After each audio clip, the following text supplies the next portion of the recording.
All right, welcome to another deep dive. And today we're diving into a grape that you might not be super familiar with. It's Carignan. It's a grape with a really interesting story, and some incredible wines are being made with it today. Definitely not one that gets a ton of attention, but I think that's changing.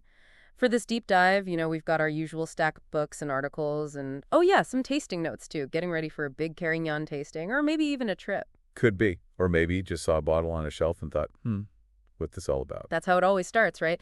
So, our mission today is to make all of you listening Carignan savvy. We'll uncover the story of this grape, where it comes from, its ups and downs, and why it's worth paying attention to. It's almost like an underdog, this grape. Almost vanished from vineyards, but it's making a comeback. Love a good comeback story. Okay, so let's rewind. Where does Carignan even come from? Well, the name gives it away, really. It originated in a region of Spain called, you guessed it, Carignana. No way. So it's literally named after where it was born. That's pretty cool. But it didn't just stay put in Spain, did it? Nope, not at all. Spread through the Mediterranean, found its way to France, and eventually to other parts of the world. It's a well-traveled grape, and looking at the places it thrives, it seems like Carignan enjoys a good amount of sun. Am I right? You are. It loves hot, dry climates, really thrives in those kinds of conditions. Actually, that preference for warmth plays a big part in its history. Oh, how so? Well, back in the 20th century, Carignan was planted pretty widely, but it got this reputation, fair or not, for being mostly used in bulk wines, not high quality. So it wasn't exactly the star of the show? Not really. A lot of vineyards actually started ripping it out, replacing it with grapes they thought were, well, fancier. Really? Wow, that's almost tragic. Based on what I've been reading, it sounds like Carignan has a lot more to offer than just simple wines. You're right. It absolutely does. And that's where the comeback story begins. All right, let's hear it, the comeback. There were some winemakers, real visionaries, who saw the potential in Carignan. They must have seen something special that others were missing. They realized that with the right terroir, the right climate and soil, and with careful winemaking, this grape could produce some truly amazing wines. So it's a story about the grape itself, but also about the people, right? The ones who championed it when it was out of favor. Exactly. It's a story about believing in something and proving its worth. I love that. Okay, so let's dive into what makes Carignan so special. I'm looking at my notes here, and the word terroir keeps popping up. Ah, terroir. It's everything with Carignan. It's like a chameleon. This grape, the climate and the soil have a huge impact on the style of wine you get. So walk me through it. Like, how does Carignan express itself in different regions? Let's get specific. All right, so let's start with Languedoc-Roussillon in France. That's a region with a long history with Carignan. You get those classic, rustic, sun-drenched wines from there. They're robust, spicy, and full of character, almost like they bottled the sunshine. Oh man, that sounds delicious. They are. Really satisfying wines. Now, on the other hand, you have Priorat in Spain. Things get really interesting there. Priorat. I keep hearing amazing things about Priorat wines. What makes them so special? It's the terroir, really. The extreme conditions in Priorat transform Carignan into something deadly remarkable. We're talking intense, complex wines that can age for years. I see. So same grape, but the place, the land, it makes all the difference. Priorat has this unique soil, right? Exactly. They call it Lucarella. It's this black slate soil. The vines have to struggle to grow there, which actually concentrates the fruit. So it's like they're working extra hard, those vines. Exactly. It's a battle for survival. And that struggle translates into incredible flavor. It's like the saying, what doesn't kill you makes you stronger. But for grapes. Love that. Okay, so we've got France and Spain covered. What about other places where Carignan stands out? Oh, there are a few. Sardinia, for example, an island in the Mediterranean. Thick maritime influence, sea breezes, unique minerality. The wines are a bit lighter and fresher there. Sardinian Carignan being lighter. So what does that mean for the taste? What would I actually be getting in the glass? Picture this. Salty air, wildflowers, herbs growing on the hillsides. That's what you get in the wine. Bright red fruit, a lovely minerality, and just a touch of those herbs. I can almost smell it now. So we've talked old world, but what about Carignan in the new world? I'm seeing Chile and California mentioned here. Ah, yes. Chile is a hotspot for Carignan right now. They've got these old vine plantings, some over 100 years old, in a region called the Mall Valley. Old vine, we touched on that earlier. They produce less fruit, but it's more concentrated, right? Something special about the Chilean ones. A lot of these old vines in Chile are dry farmed, meaning they don't get any irrigation. Wow, so they have to really dig deep for water. Exactly. They've been doing it for decades, developing these incredible root systems. And that translates into some really special wines. Amazing. So how does Chilean Carignan compare to those powerful Priorat wines we were talking about? It's a bit different. You get this beautiful balance of rustic charm and vibrant acidity in Chilean Carignan. It's not as intensely concentrated as Priorat, but still incredibly flavorful and food-friendly. Gotcha. And last but not least, California Carignan. How does that fit into the picture? California's a bit of a wild card. The climate can get pretty warm there, so the wines tend to be riper and more fruit-forward. often with a luscious, jammy character. So a different expression altogether. Definitely. It's fascinating how this one grape can have so many different personalities depending on where it's grown. Isn't it?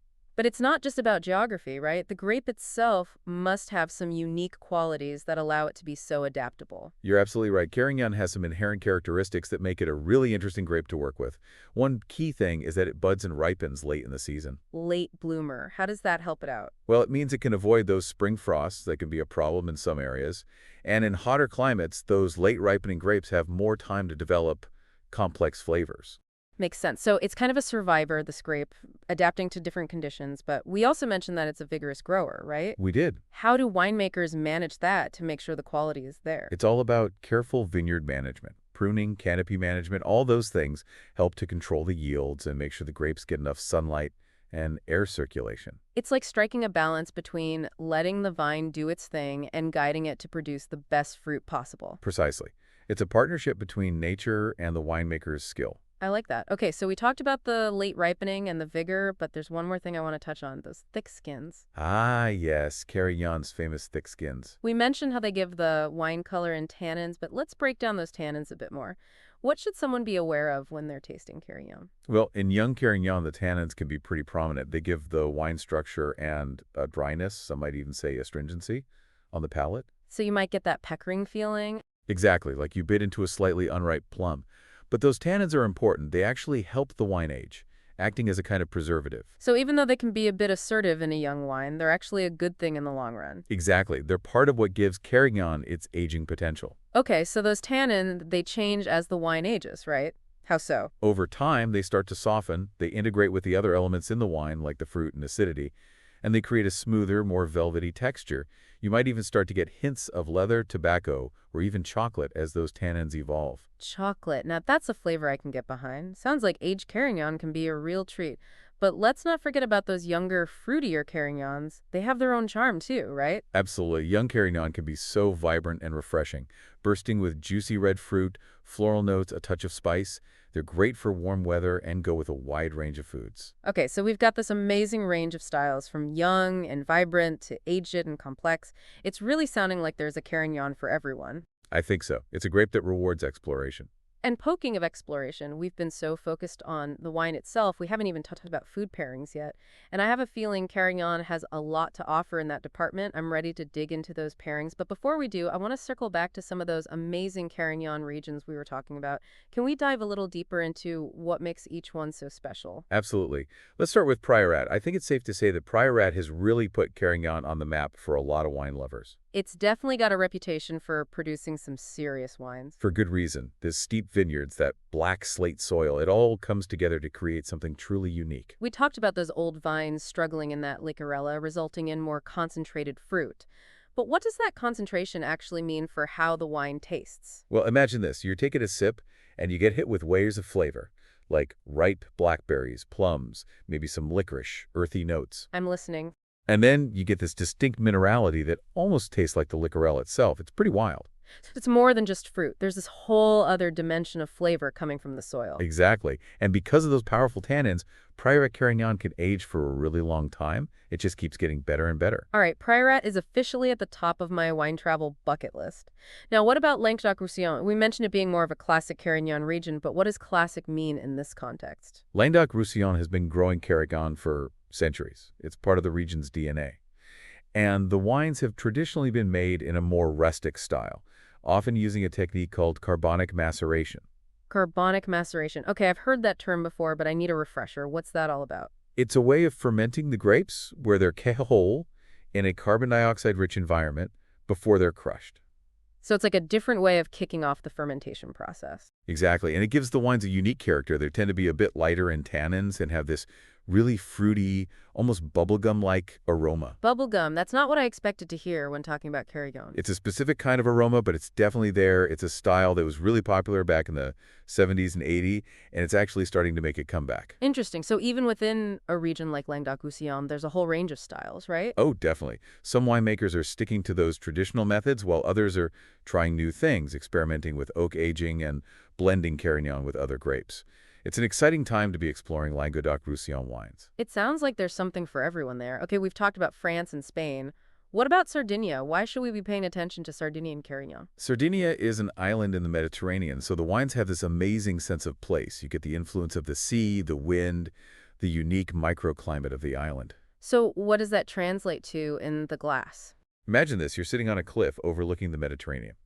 You can smell the salty air, the wildflowers, the herbs growing along the coast, and those aromas are all captured in the wine. Wow, that's poetic. So it's like a taste of the Sardinian landscape. Exactly. You get bright red fruit, that beautiful minerality we talked about, and a touch of those herbs. It's really captivating. I'm adding Sardinia to my list of wine regions to visit. Okay, last but not least, let's talk New World. What's happening with Carignan in Chile and California? Chile is a really exciting place for Carignan right now. They have these old vineyards in the Mall Valley, some of them over 100 years old. We talked about old vines producing more concentrated fruit, but is there something special about the Chilean old vines? A lot of them are dry farmed, meaning they have to survive on rainfall alone.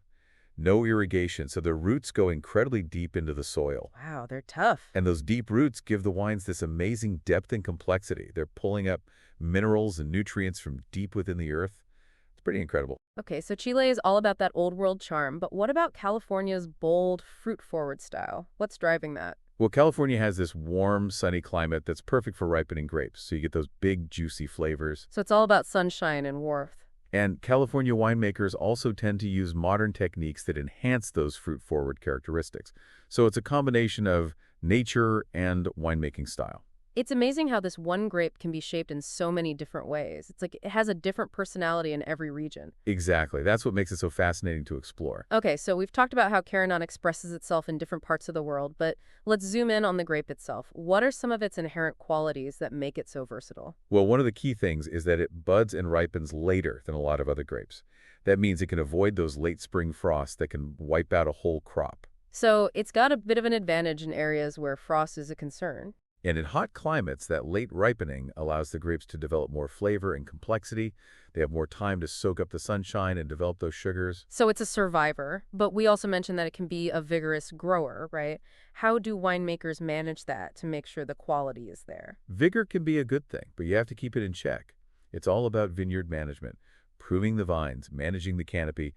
It's about making sure the grapes get enough sunlight and air circulation. It's like a balancing act, right? You want the vine to be healthy and productive, but not so vigorous that it sacrifices quality. Exactly. And then there are those thick skins we keep talking about. They play a big role in Carignan's character. Right. We talked about how they contribute to color and tannins, but let's break the tannins down a bit more. What should someone be looking for when they're tasting a Carignan? Okay, so in young Carignan, the tannins can be pretty noticeable.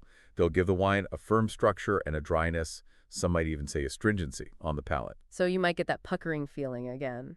Exactly, like biting into a slightly unripe plum. But those tannins are there for a reason. They actually help the wine age, acting as a kind of preservative. So even though they can be a bit assertive in a young wine, they're actually a good thing in the long run? Exactly. They're what gives Carignan its aging potential. Okay, that makes sense. And what happens to those tannins as the wine ages? Over time, those tannins start to soften and mellow out. They integrate with the other components of the wine, like the fruit and acidity. So the wine becomes smoother and more balanced. Exactly. And as those tannins evolve, they can add some really interesting flavors, like hints of leather, tobacco, even chocolate. Chocolate! Okay, now I'm really intrigued. Sounds like aged Carignan can be a real treat for the senses. But let's not forget about those younger, fruitier expressions of Carignan. They have their own appeal, right? Oh, absolutely. Young Carignan can be incredibly vibrant and refreshing, bursting with red fruit flavors, floral notes, a touch of spice. It's a great wine to enjoy on a warm day. So we've got this amazing spectrum of styles, from young and vibrant to aged and complex. It's really sounding like there's a Carignan for everyone. But we've been so focused on the wine itself, I feel like we haven't even talked about food pairings yet. And I have a feeling Carignan has a lot to offer in that department. I'm ready to talk food. We've explored the history, the terroir, the grape itself. But now, the big question, what do we eat with all these amazing Carignan wines? It's one of the best parts, right? And Carignan, it really shines when it comes to food pairings. So let's break it down. We know Carignan can be made in a bunch of different styles. Does that affect what we should pair it with? Absolutely. You want to think about matching the weight and intensity of the wine with the food. So for those younger, fruitier Carignans, the ones with all that bright red fruit and maybe a little spice. Like those Sardinian ones we were talking about? Exactly. Those are fantastic with lighter dishes. Mediterranean food is always a great choice. Salads, grilled fish. I'm already picturing a glass of Carignan with some fresh grilled seafood, maybe a squeeze of lemon, some herbs. Oh yeah, that sounds perfect. The acidity in the wine would cut through the richness of the fish. And don't forget about charcuterie. Charcuterie, always a good idea. I'm sensing a theme here. Carignan loves those Mediterranean flavors. It does. Those savory cured meats, tangy cheeses, olives, they all work so well with Carignan's fruitiness and acidity. Okay, I'm sold. Charcuterie and Carignan it is. But what if I'm feeling like something a bit heartier? Can Carignan handle richer dishes too? Oh, absolutely. When you move into those more robust aged Carignans, the ones with those darker fruit flavors, spice notes, and integrated tannins, The ones that can age for decades. those are the ones you want with grilled meats, stews, braises. Bring on the meat sweats. Exactly. A juicy steak with chimichurri sauce, or a slow-cooked lamb shank with rosemary and garlic. Ooh, that lamb shank sounds amazing. The wine's tannins would cut through the richness of the meat, and the fruit and spice notes would complement those savory flavors. I'm getting hungry just thinking about it, and I bet those aged Carignans would be amazing with some strong cheeses too.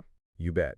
Aged cheddar, blue cheese, even something with a little funk, like a washed-rind cheese. Funky cheese and Carignan, I never would have thought of that. It works. The wine's complexity can stand up to those bold flavors. So we've got meat, cheese, Mediterranean vibes. Is there anything Carignan can't do?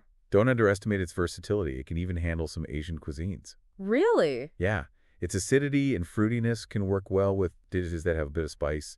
Korean barbecue, Thai curries, there's a lot to explore. So this is a globe-trotting grape that can handle everything from a light salad to a hearty stew. I am seriously impressed. And the best part is, we're just scratching the surface here.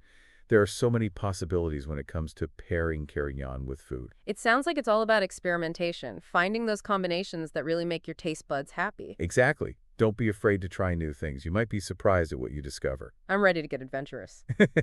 So what's the one takeaway we want our listeners to remember about Carignan and food? Carignan is not a one-trick pony. It's incredibly versatile, it can handle a wide range of flavors, and it loves to be paired with food. So trust your palate and have fun. That's great advice. I think that's a great note to end on. This deep dive has been a real eye-opener. Carignan is a grape with a fascinating history, a delicious present, and an exciting future. If we've piqued your interest, the best way to really understand Carignan is to, well, drink it. Go find a bottle, taste it for yourself, and discover what all the fuss is about. Thanks for joining us on this deep dive. We'll see you next time for another adventure through the world of wine.